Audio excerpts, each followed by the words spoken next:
Welcome to the Red Beard Embodiment Podcast. I am your host, Alex Green, and I'm on a mission to bring the power of embodiment to people all around the world. In this podcast, we explore how embodiment practices, trauma healing, and knowledge about the human nervous system can help us find our ground, discover new sources of meaning, and create connection in an ever-changing world. The deepest change is embodied change.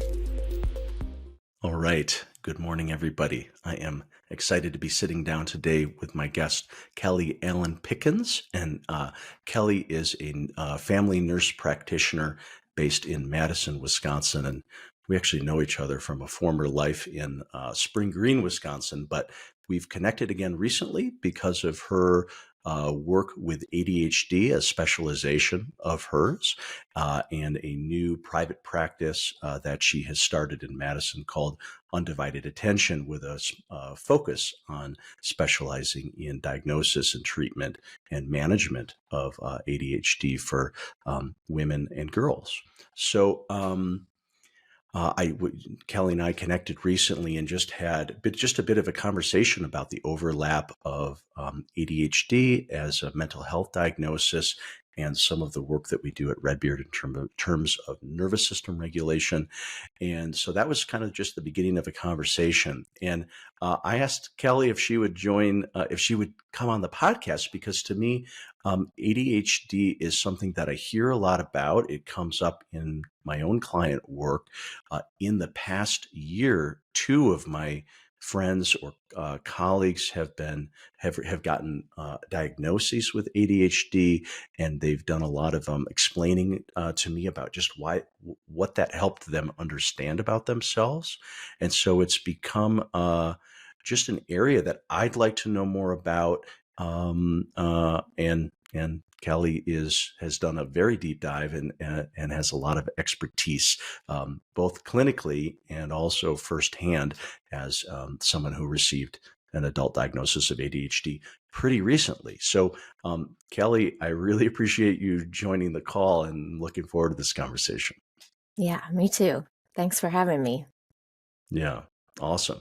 Well, could we just sort of set the scene a little bit with you personally? You've been in practice as a nurse for a couple of decades, as a nurse practitioner for a few decades in family medicine.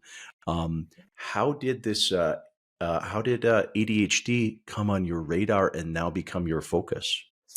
Yeah, ADHD was not on my radar really at all. And I needed to do some continuing education and opened up the catalog, and alphabetically listed adult ADHD was the first listing. And I thought to myself, gee, I wonder what's the latest with adult ADHD. I mean, I thought I knew something about it. Right. But as I was going through the program, I just really realized, A, I didn't know anything about adult ADHD, and B, I had adult ADHD. Wait, how did you realize that? Well, just like as I was going through, I was like, oh, this is about me. Oh, this is my life. Oh, uh-oh.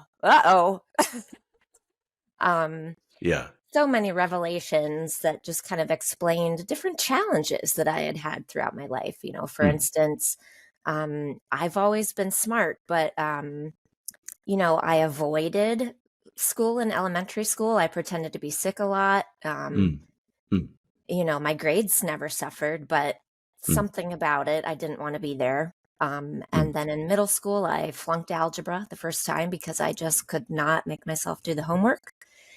Yep. And homework was, something like more than 50% of the grade.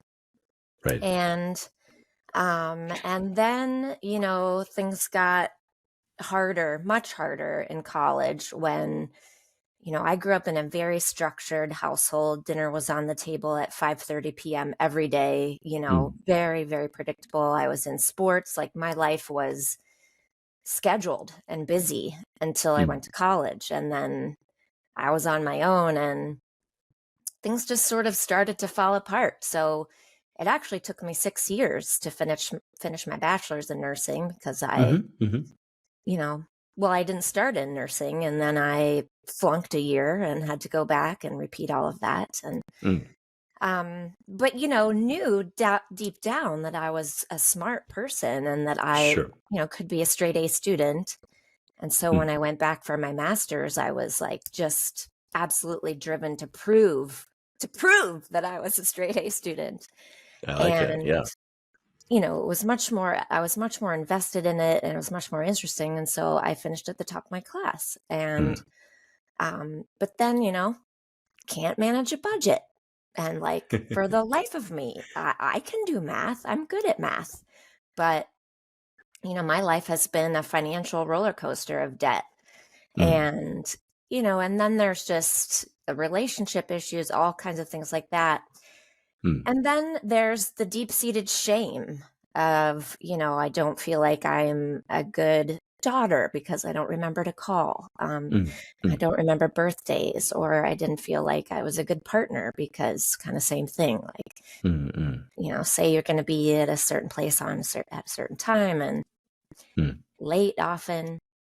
Hmm. Um, hard to focus at work. And like as the structure in my life has sort of evolved, for instance, I went from, having a desk that I had to be at 8:30 Monday through Friday to being part of a mobile workforce and not having a desk anymore. Even just that started to just shift things for me. And Hmm. yeah, so and I actually thought I had dementia and Hmm. sought neuropsych testing for that. And but I didn't know that impulsivity and like my inability to manage a budget and like too many Hmm. sexual partners in college and taking Hmm. the family car for a drive at age 14 had anything to do with my memory.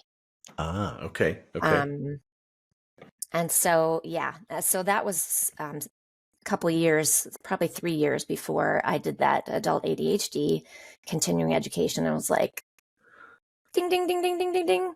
Got it. Yeah. So that was kind of my journey. Interesting. So what were some when you did that continuing ed class and you just sort of, picked it because you needed credits, but it was really speaking to you to your experience. What were some of the do you remember any of the just the key things that were like, wow, that's me. Yeah. I mean, well, first of all, the very first thing that actually like just blew my mind open was the statistics about Mm, the outcomes for untreated ADHD. mm, Um, I had no idea that ADHD untreated reduces life expectancy by 12 to 20 years. That's massive and on par with diabetes. It's actually significantly worse than heart disease alone, or smoking alone, or mm, alcoholism. mm. And so that like grabbed my attention right away. Like, holy cow, wait a minute. What? Why don't I know about this? Um, Right. Can I ask a question about that? Because I saw yeah. that I was reading through the FAQs on your website, which is a really good resource actually. Um, and I saw that and it stood out to me and I thought, wow, what what's the mechanism there? Is that is Mhm. yeah, how does that work? Well, sadly, we don't really know very well because we Okay. have not, like as science, been looking at ADHD in adults very, very much. Okay. It's been kind of ignored until maybe in the last decade or so. I mean, honestly, it's only been an official diagnosis for a decade. But so we don't actually For adults, you mean? for adults, right? I see. Okay. Yeah.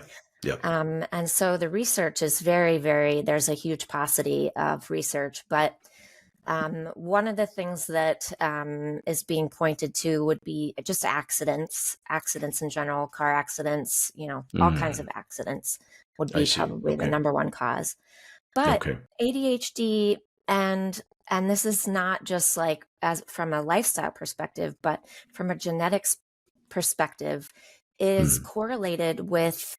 There was a study done in Sweden in 2021 where they looked at, I don't know, massive amounts of sibling pairs mm, and looked to see if there was a connection between ADHD and I think it was 20, I'm going to say like 26 medical conditions. So such as Parkinson's, celiac disease, high blood pressure, heart disease, dementia, you name it, all kinds of like the top 20, chronic conditions.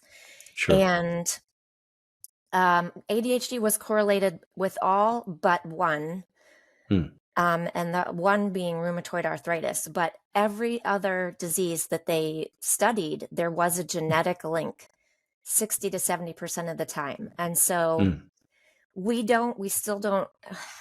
haven't looked at like, okay, well, what's the interplay there?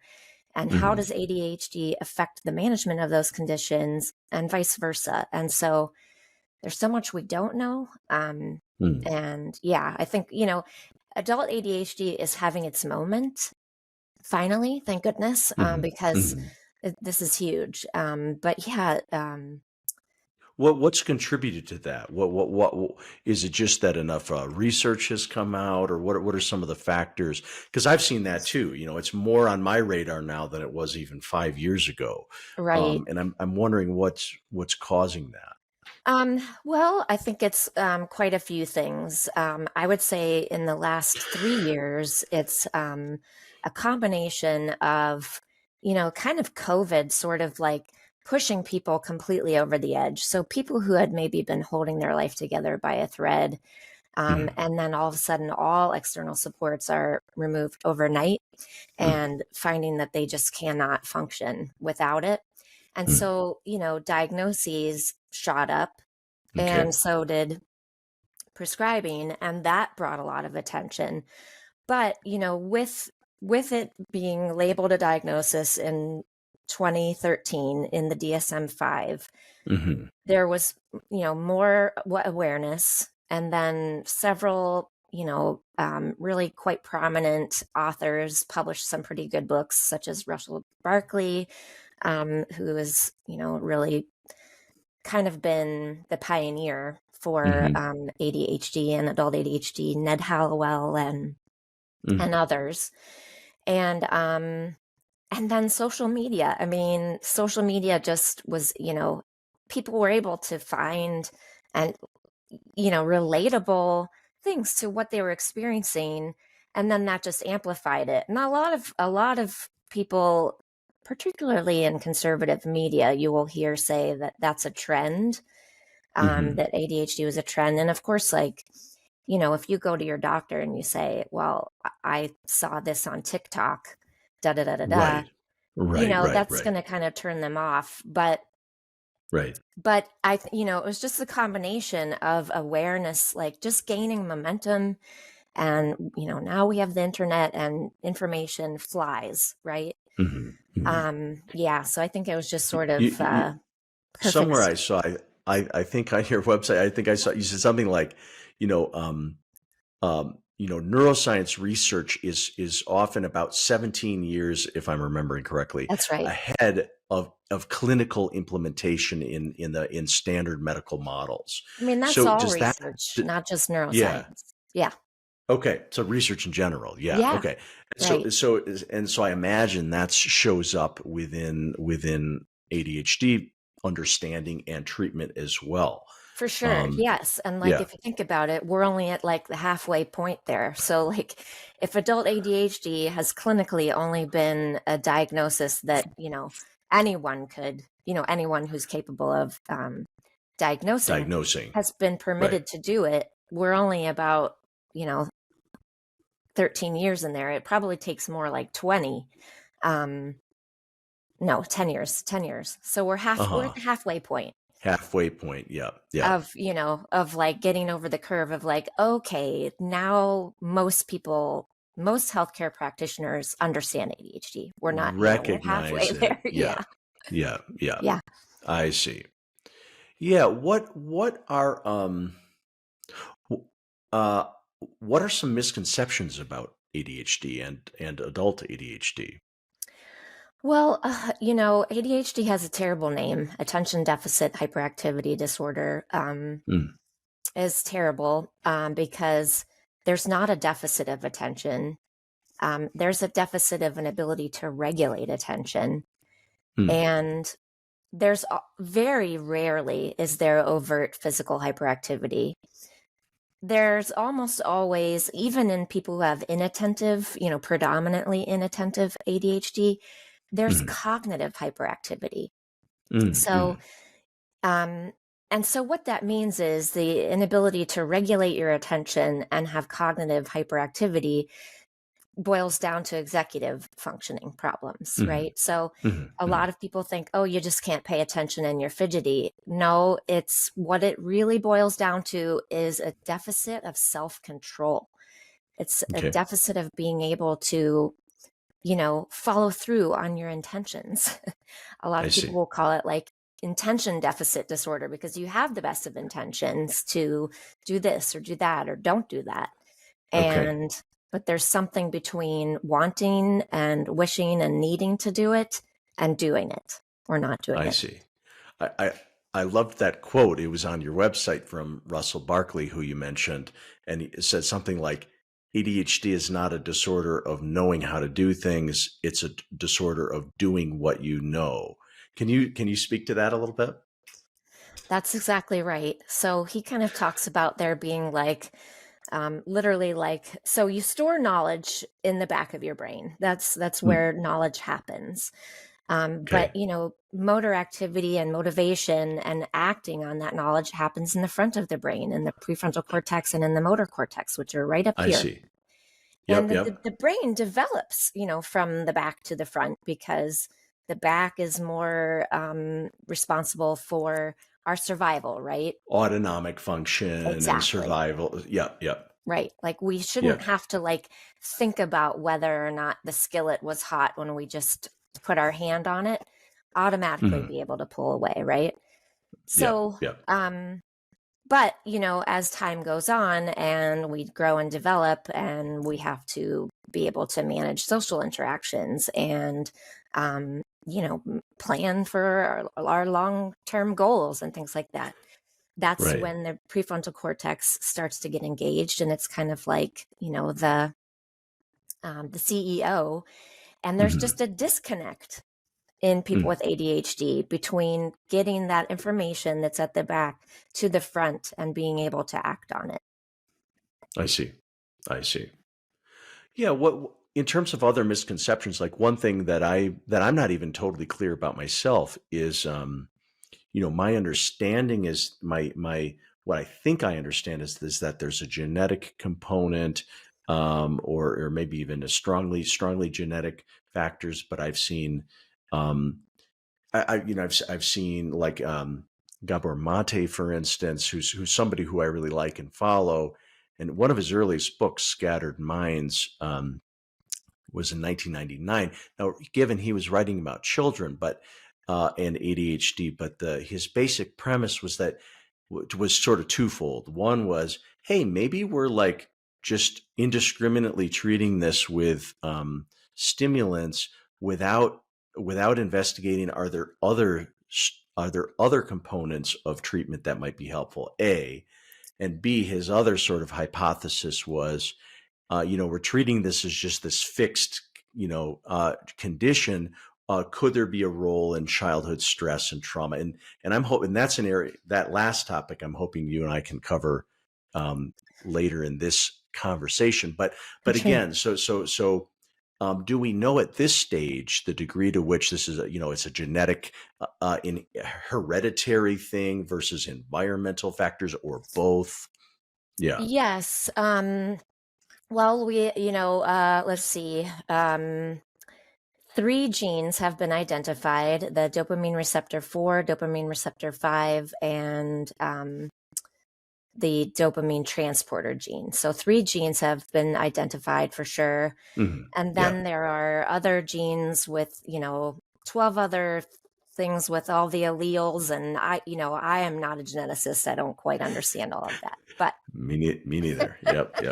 But we do know that there are 3 genes involved for sure. And twin studies show an 80% concordance rate. And does that mean that if there's twins, 80% would both have it? Is that what you mean? Yes, that's correct. Yeah.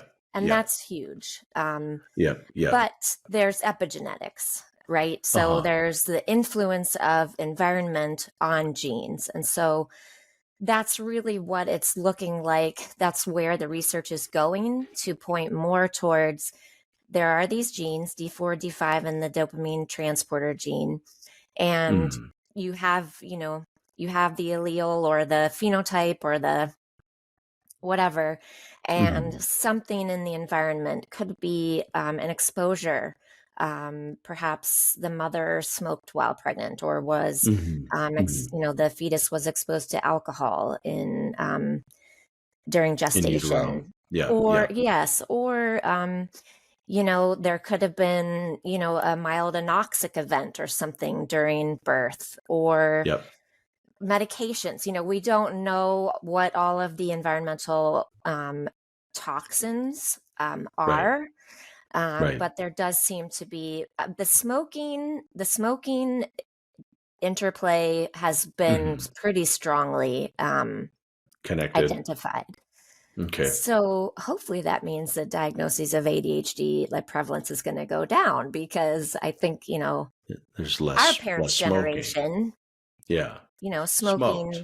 They smoked, and fewer people do now. But so that's where the research is now. That's where the understanding is now. In 1999, I don't think we had as good of molecular genetic studies as we do now. So, maybe he's changed his stance. I want. It's a healthy approach. New information, change your mind. I'll be curious. I'll be curious about. I mean, one of his big themes, even in his most recent book, The Myth of Normal, which I'm plowing my way through, which I think is really good. And he's looking at he's looking at the influence. Sort of like the pivotal Kaiser Permanente ACEs study. Was a longitudinal studies which showed that adverse childhood experiences like having a parent incarcerated, divorce, physical sexual abuse, lack of safety in the home or the environment, sort of these, it's a score. You can be 0 through 10 on the ACEs evaluation. Right.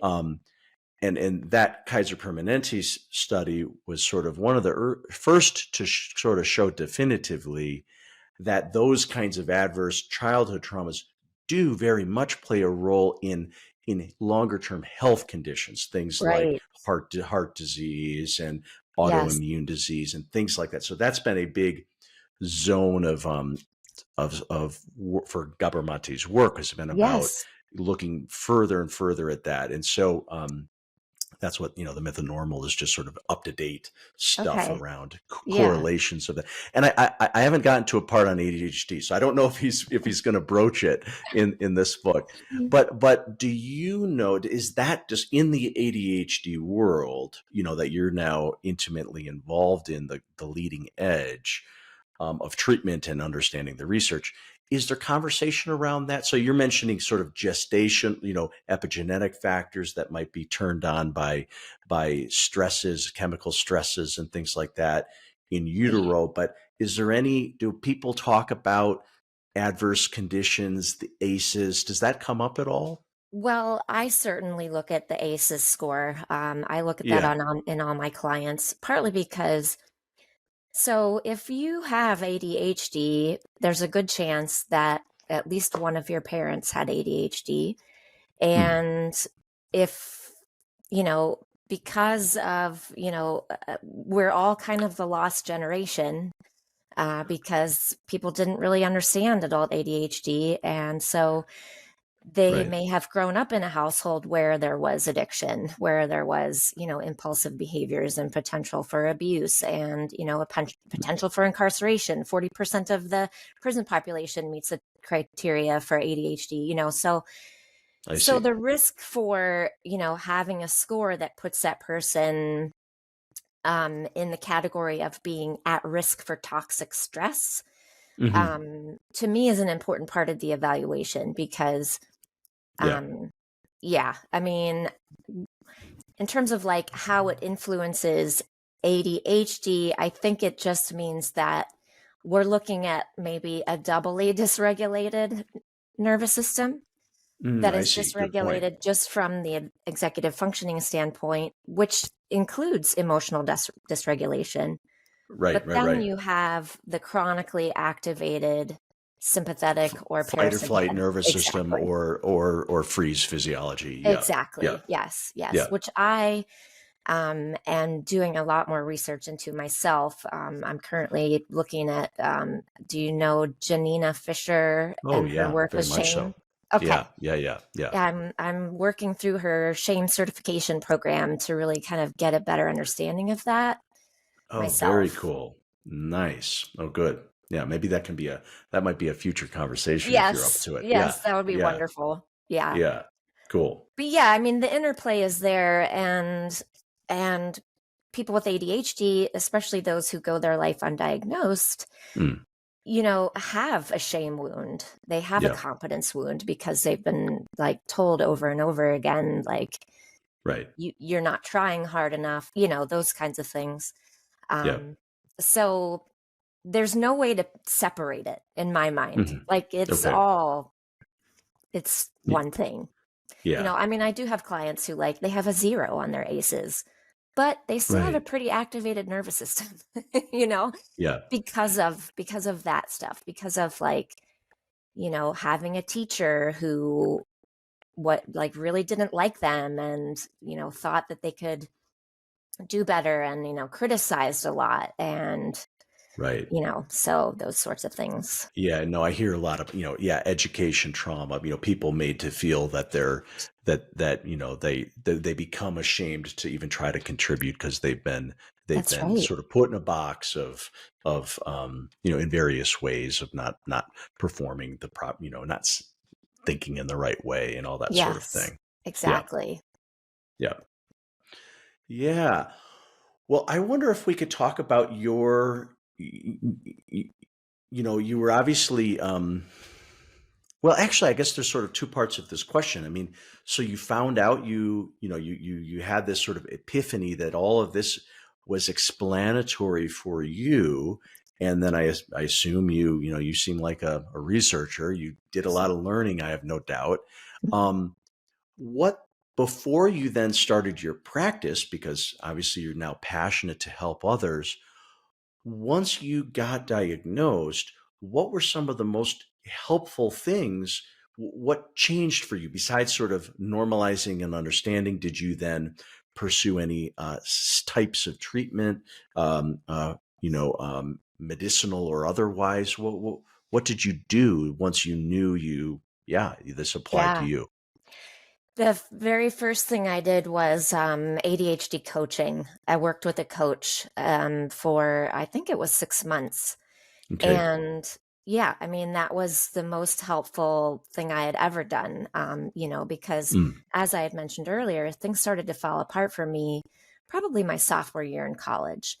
mm, And, I just kind of kept saying, I'm not doing well, and going to the student counseling center and, um, just never getting the right help, basically. right. Never getting the right help for most of my adult life. And so, I'd been through all kinds of therapy and I'd Sure. tried lots of antidepressants through the years. And Hmm. ADHD coaching was more helpful than all of that combined. What happens in ADHD coaching? Well, one of the most important things for ADHD is people with ADHD is to really learn what ADHD is, Mm, because it's such a complex disorder and it's so pervasive across every realm of your life, every aspect of everything you're trying to do, mm. that it's happening all the time. But you may not recognize that oh, you mean that's my ADHD that I can't, I have to struggle to not finish people's sentences. Mm. I'm not just an asshole for interrupting. That's ADHD. What? Yeah, Um, interesting. you Yeah. know, Yeah, so it's a lot of just learning really what is ADHD, and then really doing a lot of exercises, very specific guided exercises to find out what your own personal rhythms are, where your shame wounds are, what your strengths are, and then how to like really organize your life around your ADHD to support it. And there's a saying in the ADHD community, which is like, stop trying to be neurotypical. And it took me a good solid 3 years to really finally understand what that means, which is that like, no matter what skills you learn, no matter what you learn about your ADHD, no matter what medications you take, you still have ADHD. You will not, there's no cure. So like there will always be struggles, and learning to take what a lot of people call the disability perspective, to be able to see yourself through that lens of ADHD and accept that, and get rid of the self-loathing and like the shoulds. I should be able to do this, that is really counterproductive. So ADHD coaching, just that's their whole goal, is like to get people to have create systems, and then also like figure out how to love themselves. And that's also for me, like where the trauma work stuff comes into. I see. Yeah. I can certainly see that link. I mean, there's in the trauma work that I do, there's sort of the neurobiological side of it, which is, helping to, improve the ventral vagal nervous system and develop, there's that component of things, sort of bottom up approach. But I'm really seeing how in, for example, the internal family systems work that I do, which is a little bit more top down work. It's taking a look at, what are some, it's the lens of parts. And so it's the part that carries shame, or the part that feels this way in certain contexts. And I'm, as I hear your examples, I'm already thinking through, or am I trying really hard part, these are sort of things that might come up in that lens. And so, I'm glad you're touching upon that. Yeah, for sure. So and then I did medication, of course, and also life-changing. So, okay. So those two combined, so the coaching plus a better approach to meds or something, those combined was a big deal for you? Absolutely. Cool. Yep. Cool. Yeah. I mean, to be honest, like that's one of the most wonderful things about my job is regularly my clients tell me, you've absolutely saved my life, or you've changed my life. Like this is, absolutely life-changing. And that is just like so fulfilling, like I have clients who are successful litigating attorneys, like by many respects, like they seem they're like succeeding. Right. But they are dying inside, And so to like be able to have that piece of the puzzle, and they've been trying to figure it out their whole adult lives, they've been they've been seeking help. And so yes. Yeah. Wonderful. Well, I wonder if we could hear even sort of from a somewhat practical perspective, for people who are your well, let's hear a little bit about your practice, because I know you have an explicit focus for women and girls. Can you speak to that a little bit? Because I saw a statistic about that outcomes for women and girls is likely to be worse. And maybe you could just talk about that a little bit, and how you decided then to focus that direction with your practice. Yeah, for sure. Yes, so that was another one of the statistics that, slapped me in the face right away, along with the morbidity and mortality, was that women are 3 times more likely to be misdiagnosed with a mood disorder or even personality disorder. And, that was my experience, for sure. And and it presents differently in women, and shows up later in girls. Boys, historically, their symptoms really start in early childhood, and often get better in puberty. Whereas girls, their symptoms tend to start to show up in puberty, really like late middle school, start Hmm. of high school. Um, and so, it just became so clear to me that, I mean, women have a much harder time finding a compassionate listener and a Hmm. compassionate approach to what they're struggling with, and that there just is not the expertise out there for women and how to manage the hormone transitions, through the month and through the lifespan, and how Hmm. that affects ADHD, because there's a lot of interplay between estrogen and progesterone and dopamine that we're just Hmm. really starting to learn more about. I'm having to teach myself about it too. I Um, see.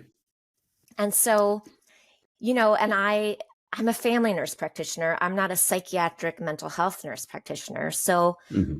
when I figured out that I had this issue, I just, like you said, I'm a researcher. I had to know more. And also, my children were both diagnosed. And so I Okay. was seeking information Before to, you or after you? um, they were diagnosed, geez, I think it was right after me. Right. Okay. Right Around the after same. me. Okay. I see. Yeah. So it wasn't you, it's a family system. Um, Yes. yep.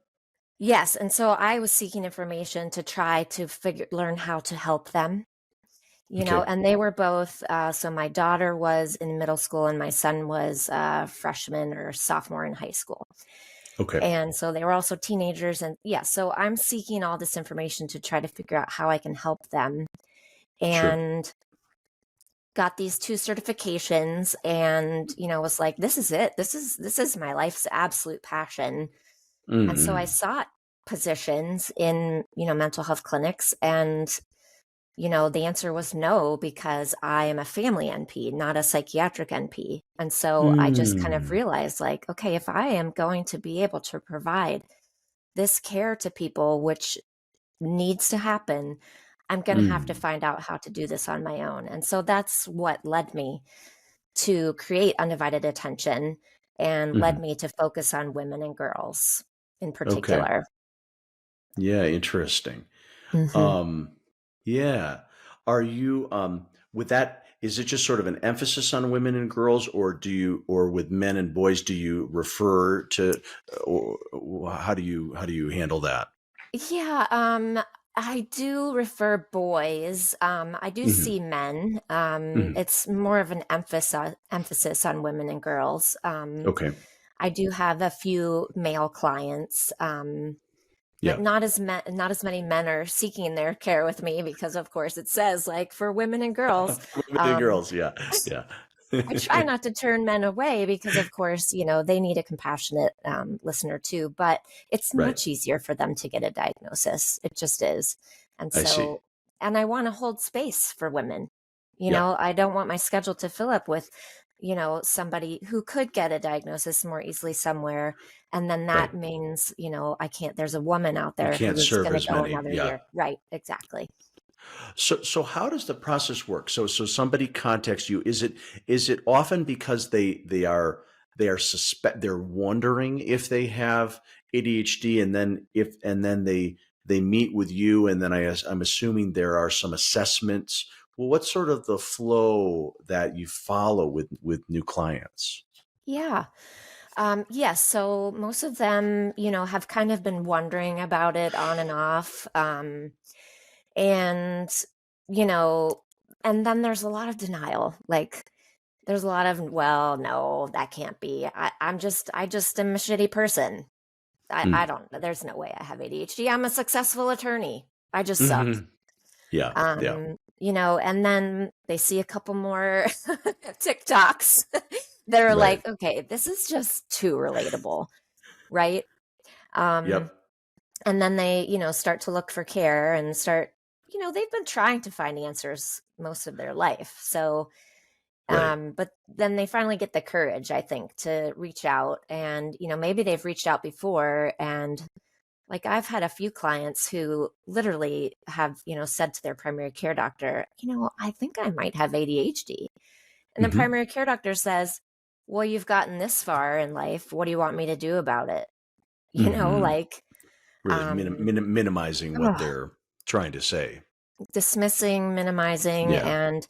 and that's, a side note, but that's my other passion, is to make sure that I educate healthcare providers, because I don't think that primary care doctor knows that ADHD reduces life expectancy by 12 to 20 years, because she Hmm. sure as hell wouldn't say that if they had if they had, if their Right. blood pressure was If their elevated. cholesterol was going through the roof or Right. something. Yeah. Yeah. Yeah. Oh, geez, Yeah. your cholesterol's 600. Well, you've made it You've made this far. it. Right. No, that's a really interesting point about the Yeah. morbidity. Yep. They Yep. just don't know. They just honestly, they don't know. But Yeah. yeah, so they finally get the courage, or whatever, they find me, however they find me. And Hmm. they make an appointment, and then I send them some neuropsychological assessments. So it's a company called Creos, Creyos. They're out of Canada, actually. They used to be called Cambridge Brain Sciences, but Hmm. they it's objective third party, tests of attention, response inhibition, working memory, things Hmm. like that just give us that, like, objective look. And there aren't tests of intelligence. Hmm. They're just looking at just those things. Yeah. And then Yeah. along with that, I have them, we also will do the PCL5, which looks at, could there be PTSD? Hmm. Because PTSD, as you know, creates Hmm. executive function in a very, very, very similar way that ADHD does. And so Right. sometimes, So it's you it's have actually PTSD. so in a way you're so there could be a similar presentation of some executive impairment, and so part of your job is to find out, does this meet the ADHD sort of general criterion, or could this be from something like PTSD? Yeah, Right. I see. Yep. Yes. And probably I would say maybe something like 30 to 40% of the time it's both. Okay. It's Okay. both. But yeah, so we look at that. We make sure that we're ruling out bipolar disorder. Hmm. We're looking at anxiety and depression, and looking at all the functional scales and the rating scales for ADHD. And then Yeah. they come in, and my evaluation process is designed to be both diagnostic and therapeutic. Okay. Um, Basically, we're going to sit down for probably somewhere around 180 minutes, not all at one time, and Right. I'm going to go through every possible symptom of ADHD. I see. Because you have the impairments, which are, you have organization is impaired, you have response inhibition is impaired, you have emotional regulation is impaired. Well, Yep. those are the impairments. Well, what are the symptoms of that? Right. And there are, I mean, What there yeah, are what are some of them, if you don't mind rattling a couple off? sure. Do you have a hard time paying attention to a conversation if the TV is on in the room, or if the radio is on in the room? Because, if somebody had asked me just, randomly, hey, do you have any trouble paying attention? Hmm. I would have said no. Hmm. Yeah. I have a master's degree. Like, I can pay attention. I'm a nurse practitioner. I can pay attention. Right. But if somebody had said, can you pay attention when the TV's on? I would have said, oh, no, No, that's bad, no, I actually. cannot. Yeah. Yeah. I Yeah. see. Yeah. And I mean, there were times in my life. So in my previous life, I worked doing home visits, Hmm. and I would work with a team of a nurse and a social worker, and we would go into a client's home, Yeah. and some people don't turn off the TV. Uh-huh. Right. I don't know Right. why, but they don't. Right. And that would be extremely challenging for me, and honestly, very embarrassing. I Uh-huh. never had an answer to why it would be so difficult for me to be paying attention to what was happening with the team and why we were there, Right. and, asking all the questions and doing the interview, and not be pulled to the TV. Yep. Um, But so, that's a for instance. But then there's, like, uh, of course, I can't think of any at the moment. Well, I ask these that's a good questions every example. day, but Yeah. yes, and that is an example for sure. Like Yeah. having difficulty just finding words that you use every day, word finding difficulty. Yep. Yep. Having difficulty telling a story from beginning to an end without like jumping all over. Oh, well, that reminds me of this. Well, wait, did I tell you about this? And oh, did you remember to? And then, yeah, Mm-hmm. Sure. losing track of thought in the middle of a sentence. Yeah. You Yeah. know, lots of Yeah. millions of Yeah. Yeah. instances. And so in that 180 minutes, you kind of walk through all of the kind of, you look at sort of all of the dimensions that are common with ADHD and help them understand if that applies to them. Is that sort of what that phase is like? Yes, Yeah. exactly. So it's a process of highlighting for them like all the things that they thought made them a bad mother, a bad student, a bad partner, a bad friend, just a Mm. bad person in general. The Mm-hmm. things that they, have been accused of being lazy about or rude Mm. or too sensitive. I go through and ask all these questions, and it is a reminder like, oh, okay, so these aren't things that make me a terrible person. These are symptoms of a neurodevelopmental disability. Mm. And so it's trying to set the stage to allow them to start the process of self acceptance and start Mm. seeing themselves through that disability lens and have that realistic perspective that, like, yes, it is life changing. Getting your Mm-hmm. diagnosis is life changing. There's no question Mm. about it. But it Mm. is not a cure. We cannot then make you neurotypical and like remove all of your challenges because they will still Right. be Right. there. Um, Right. but yeah, so that's what that process is. It's diving into every symptom, and then in the second half it's more like doing more of the educational piece of like, okay, well, Mm. this is why that's happening. This is why you're having trouble not just pushing that person aside when they're fiddling with the key in the door and you have to just do it for yourself. Mm. That's why that's happening, and this is, taking Mm. that, building in pauses and things like that. So yeah, that's the Mm. process. And then I give them a workbook that continues the process of learning what is happening in your brain. And then, Yeah. And is so in that, I remember you mentioning that in our other call. So is that self-paced? Is that just sort of something that they do on their own, or sort of with check-ins with you, or how does that operate? yeah, I mean, it's self-paced, Yeah. partly because like it's a lot to digest. And, um, and I'm not a coach. I Okay. don't have coach training. So, Okay. I don't profess to be a coach. Right. And I don't, address it in that structure. I encourage people to work with a coach if they want to. I do, Yep. offer different levels of service. That's why I don't take insurance. I don't take insurance because then I can see fewer clients and really tailor the services to what the person needs. So, for I instance, see. Yep. if I have somebody who needs a daily check-in for a little while because they are just really struggling with how to fine-tune their medications, then Right. we do that, you Yeah. know. But Yeah. yeah, the workbook is it's self-guided. I Hmm. have a lot of it recorded on my website as well.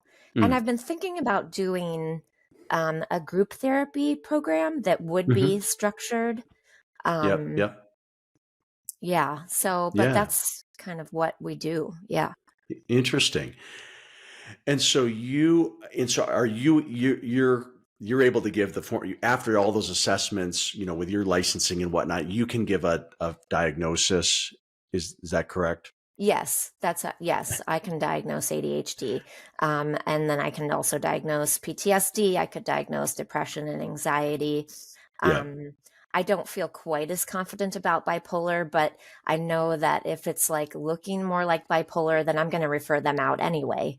Right. Um, Right. But yes, I can diagnose, and as a nurse practitioner, I can prescribe medication too. Yeah, So that was my next question. So you can also be you can be getting somebody started on the medicine. Well, for your clients, is it most people that there's going to be a pharmaceutical component, or it could go either way? Tell us a little bit about that. yeah, I think it's most people. Yeah. You were talking earlier about Gabor Mate's work and about, are we just, over treating everybody with stimulants? And that's a myth too, about Mm-hmm. that stimulants are Mm-hmm. overprescribed. Mm-hmm. Um, and the reality is that ADHD is the most well-researched mental disorder that there is, remarkably, even though there is a vast amount of disinformation and misinformation in the public, it's the most well-researched. And Yeah. stimulants are the most well-researched psychotropic drug we have ever had. Okay. They've been treating, hyperactivity and attention disorders since the 1930s with Okay. stimulant medications. Yep. And they're also the most effective Mm. psychoactive drug we have, Okay. um, r- right now. Right. The psychedelics might be kind of like coming Something into some play to something be we'll learn matching. about in 10 Yes. years. Yeah. Yeah. Yeah.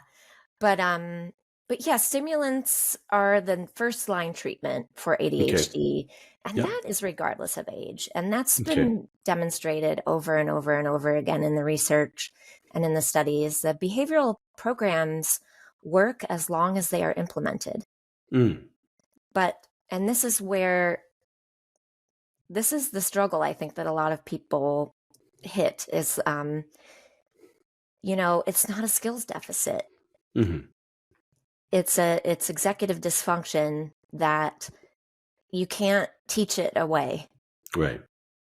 And even schools are not that great at understanding that yet.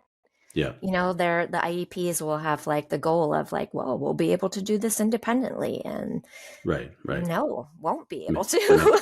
Yeah. Sorry, but it's What not how you'll know ADHD is that works. you can't do it independently, and then you'll by knowing that you can plan a different way of handling it. Yeah. Right. Yeah. Yeah. Yeah. Yeah. So most people, I mean, they've tried every other medication on the block, so they're ready to try a stimulant by the time they find me.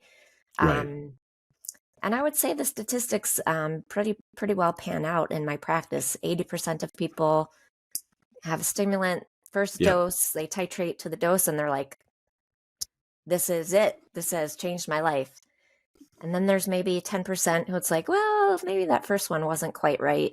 Maybe Mm. let's try another one." Hmm. And I then see. there's a final 10% who will really struggle to find the right medications. And so I for see. some people, it can take about a year to find the right Okay. medication, the right dose, the right timing. I see. I see. Very interesting.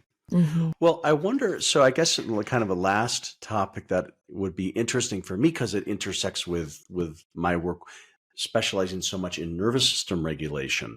And, like a few of the, one way I think about our practice is most of our work is what I would call polyvagally informed, or informed by the polyvagal theory, which is Stephen Porges's model of the autonomic nervous system, and looking at our we have optimal autonomic regulation when we're in what's called the social engagement or the ventral vagal nervous system. And that's we have a good heart rate variability when we're in that state. We have high vagal tone, all that sort of things. And then for various reasons, trauma, stress, maybe even genetic or epigenetic, for various reasons, we might be utilizing more of stress physiology more often than is helpful. Like we might be sort of chronically in a fight or flight, sympathetic sort of aspect of our autonomic nervous system, or we might be chronically in a freeze, immobilization, withdrawal, sometimes correlated with depression.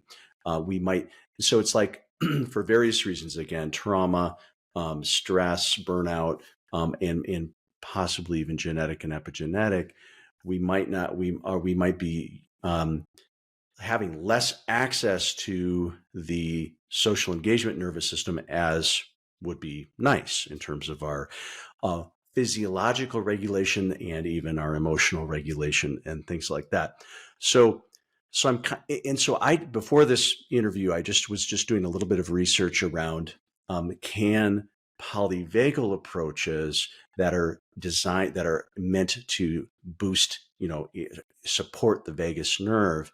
And the things in our practice we use are things like TRE, that's tension and trauma releasing exercise, which is a shaking practice. We use somatic experiencing, which is a sort of like a mindfulness approach. It's talk-based, but it's helping somebody learn to sense and feel interoceptively what's happening in their sensations, their breath, and by gaining more self-awareness, they can start to navigate their own internal autonomic experience a little bit more clearly. Mm-hmm. And then another one is the designed by Stephen Porges himself, the Safe and Sound Listening Protocol, which is a music therapy that I'm not going to get into all the theory, but it stimulates the muscles of the middle ear muscles and strengthens vagal activity. So there's just different ways basically of improving vagal tone. And so some of the things I've been looking at suggest that, not as like you say, none of these things are cures for ADHD, but they might be things that are supportive or helpful. And I'm wondering if you have any experience, either personally or with your clients, around the benefit of attending to the autonomic nervous system. Does that have a place in a holistic approach to ADHD treatment? Yes, I believe it absolutely does. Even in those who, don't have PTSD, but just ADHD alone, there's something called rejection sensitivity dysphoria, where, that's not like an official diagnosis in the DSM, but it's maybe we'll call it a syndrome that a huge portion of people with ADHD experience. And basically it has to do with what we were talking about earlier, where, the sympathetic nervous system maybe is just kind of primed because kids with ADHD experience something on the order of 6 times the amount of negative feedback of their peers by age 12. And that continues throughout their life. People with ADHD receive a lot of negative feedback in their social lives across all realms of their lives, across their relationships, academic, occupational, financial, legal, all of it. And so, yes, working on sympathetic tone to help with the rejection sensitivity, which is triggering triggering fight or flight, and by any real or perceived criticism. Threat. Oh, criticism. Right. Criticism. Yeah. Right. Emotional threat. Yeah. And that's a huge issue in ADHD, and often it can lead to things like, for some people, it will lead to perfectionism.